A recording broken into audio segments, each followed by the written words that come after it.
What is up, folks? This is Coleman Jr. 88, your independent source for wrestling, NASCAR, and music news. I'm bringing you your TNA Lockdown pay-per-view review, as well as your WWE Monday Night Raw review for April 15th and 16th. I hope you guys enjoy, so here we go.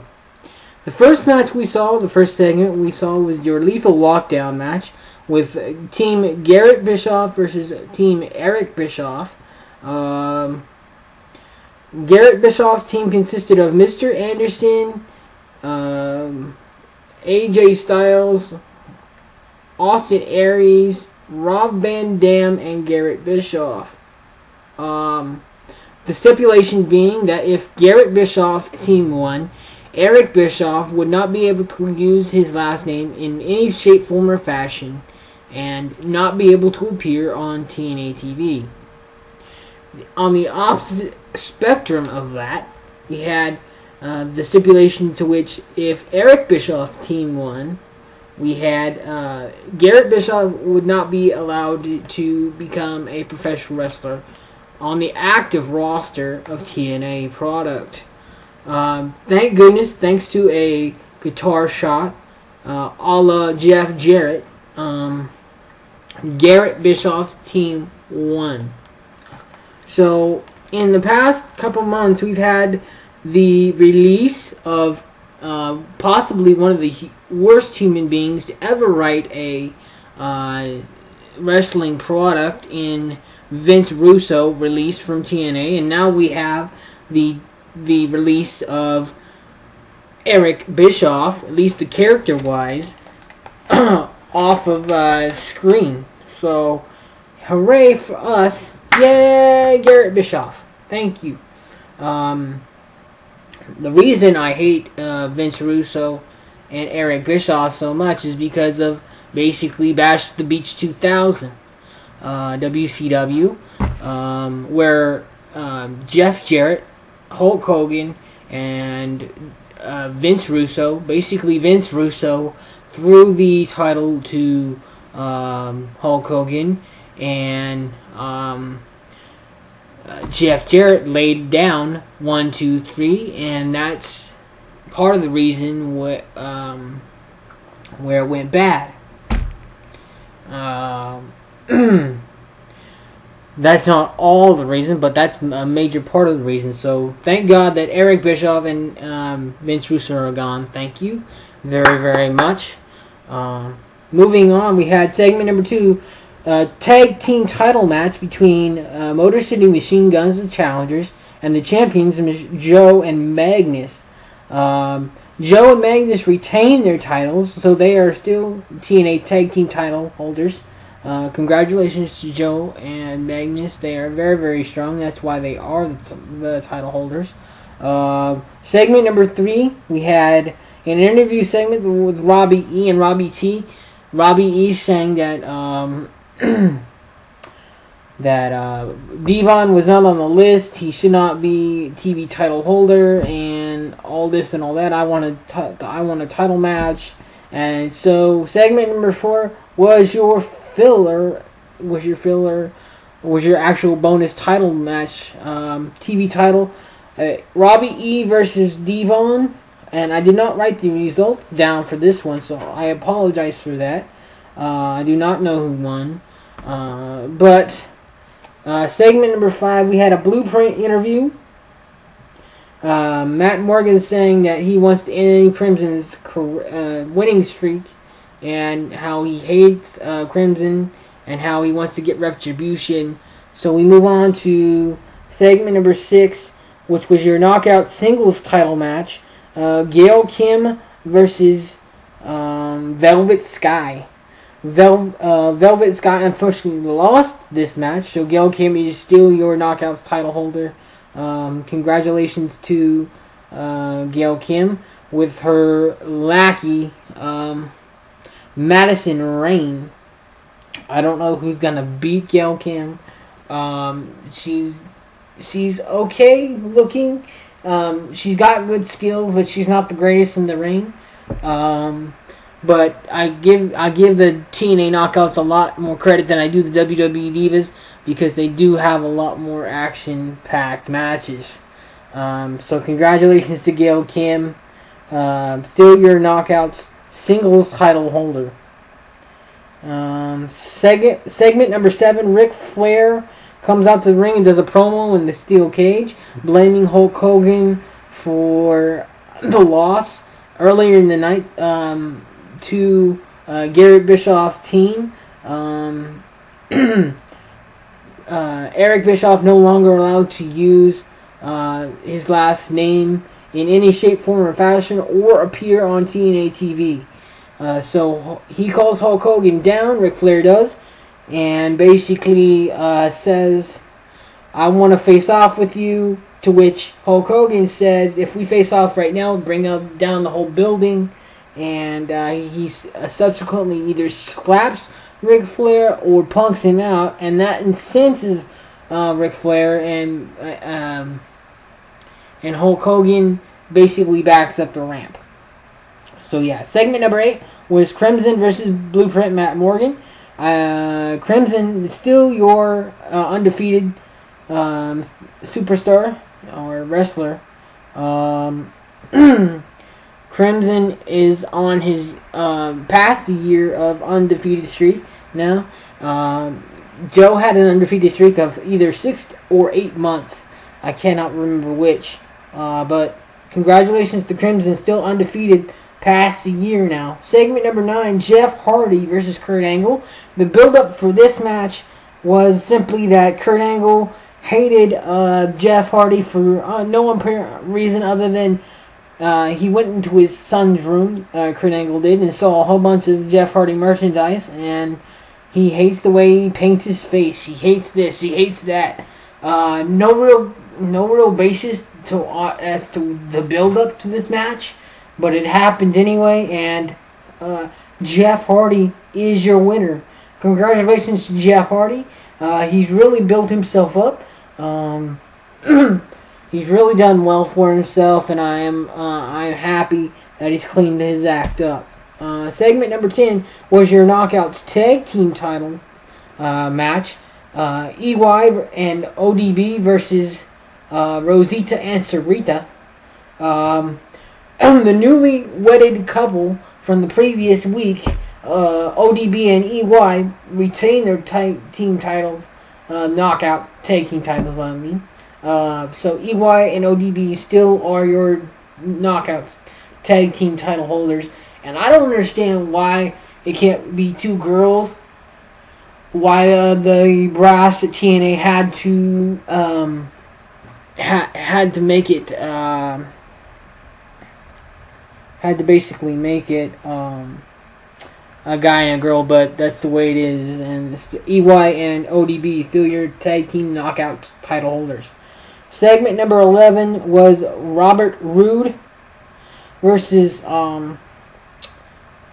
James Storm, this was your main event, and everybody was expecting James Storm to finally kick the ever-loving ass out of Robert Roode after everything he's done to Dixie Carter, after everything he's done to the fans, after spitting in Dixie Carter's face, after physically putting his hands on Dixie Carter, after spitting in the fans' faces, after spitting in his family's faces.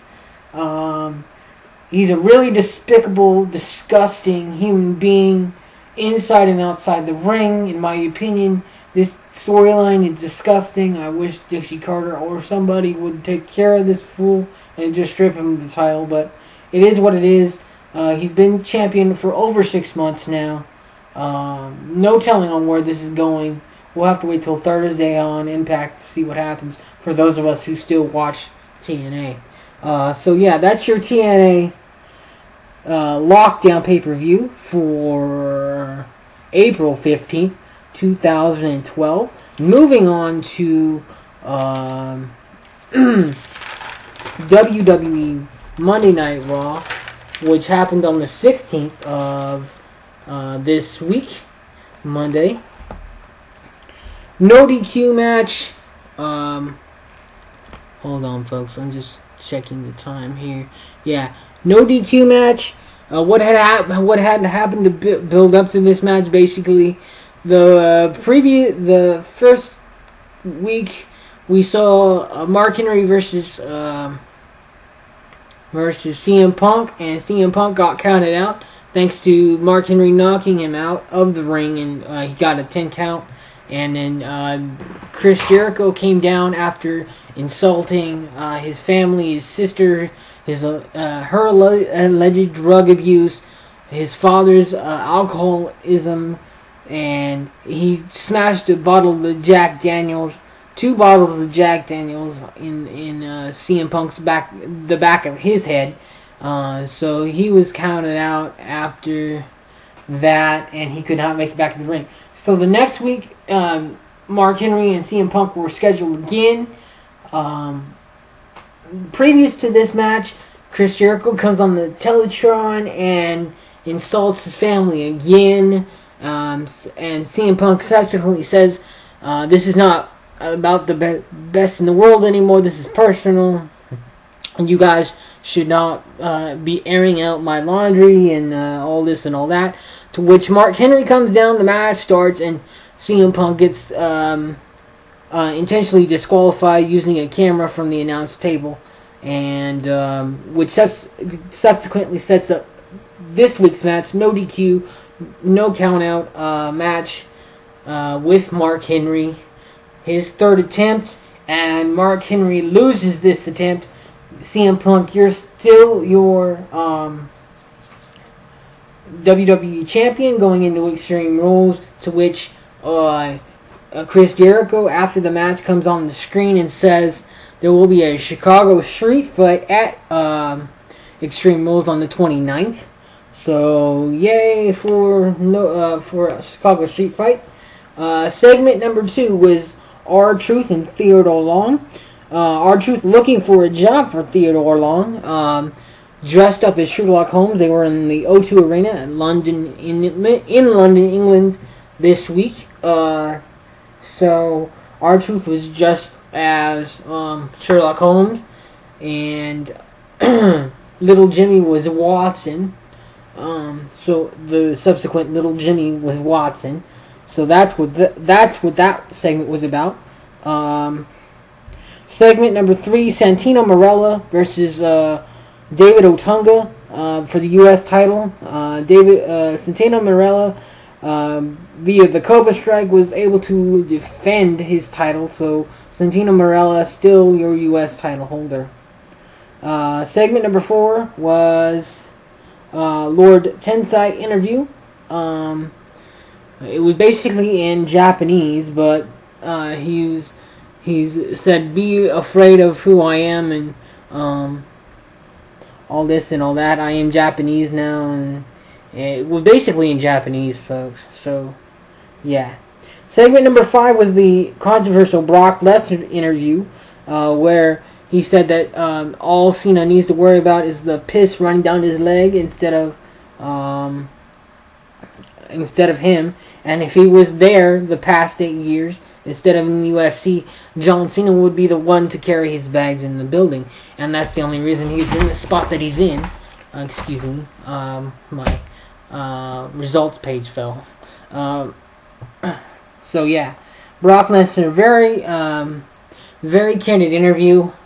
Very inflammatory to John Cena. Segment number 6 was Zack Ryder versus Kane. No match, because Kane basically, before the match even started, kicked Zack Ryder's ass into the announce table, and it was thrown out. So no match. Segment number 7 was Kofi and AJ backstage segment. Kofi was talking to AJ, and Daniel Bryan walks up, says, "What you doing? Why are you talking to AJ when you shouldn't be?" And it ends up being Kofi was just saying he's talking to her and that's it, and he's gonna put the label lock, which he changes the label lock to the yes lock on Kofi Kingston, and he's gonna make him tap out. So, and he goes, yes, yes, yes, like this, yes, yes, yes. like that, for the rest of the segment. So that's that. Then John Cena promo, basically commenting on the Brock Lesnar promo in segment 5. How he's there to fight. How he knows that Brock Lesnar is nothing more than a machine and doesn't care about the fans, doesn't care about anybody but Brock Lesnar, and that's what he's there to do. If he has to take the biggest ass whooping of his life, that's what he's there to do. John Cena promo. That was basically it. John Laurinaitis in segment 9 names a Extreme Rules match for later on that night. John Cena versus a mystery opponent. So we didn't know at that time. Segment number 10 was Hornswoggle fake bookcase segment where R-Truth as Sherlock Holmes walks through the locker room door, and Hornswoggle was in this library. R-Truth walks through, and Hornswoggle wants to use the door, but it's locked, and he shouts, Sherlock, Sherlock. So yeah, that's that. Segment number 11 was Kofi Kingston versus Daniel Bryan.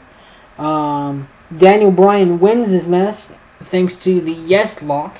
And then Sheamus runs down and attempts to bro kick Daniel Bryan. Daniel Bryan ducks and runs up the ramp. So Daniel Bryan, basically that's that. And then we had segment number 12, toss out match, Ziggler versus Brodus Clay. Basically, Vicky Guerrero got involved, knocked out one of Brodus Clay's girls, and Naomi defended Cameron, and she backs into Brodus Clay, and the match is tossed out. So yeah, that's that. Segment number 13 was John Laurinaitis and Eve. Eve has seeked out John Laurinaitis for a one-on-one consultation. Excuse me, and so Eve got that consultation. It was David Otunga, John Laurinaitis, and Eve, and they all went back into the locker room and talked about whatever Eve wanted to talk about. So yeah, that was that. And then segment number 14 was Chief Jay Strongbow tribute. We lost Chief Jay Strongbow. He was part of the first inductee class of wrestlers in the WWE Hall of Fame, along with Andre the Giant and several others. So pay respects to the Chief's family members if you choose to. Thank you for all your contributions, Chief Jay Strongbow, and God bless. Segment number 15 was still finding a job. R-Truth was still finding a job for Teddy Long, and then he recommends the SmackDown General Manager position, and Teddy Long says, that's the job I got fired from at WrestleMania, you stupid or something. And so yeah, that's that. Segment number 16, tag team match, Khali and the Big Show versus Primo and Epico. Khali and Big Show pretty much dominate this match, and I don't know if this is WWE's idea of a new tag team, but that's the way it is. So Khali and Big Show win. Segment number 17 in the last segment, John Cena finally finds out the Extreme Rules opponent for that night, which was Lord Tensai, and Lord Tensai comes on out on top, of course, also known as Albert, Prince Albert, or A-Train. So yeah, Lord Tensai versus John Cena. John Cena wins. I'm not John Cena, but Lord Tensai wins. Excuse me. So I hope you guys all enjoy all the content, and I will see you guys later. Be blessed. Thank you very much for watching, and please stay tuned for the next video. This is Coleman Jr. 88, your independent source for wrestling, NASCAR, and music news. Peace out. Thank you.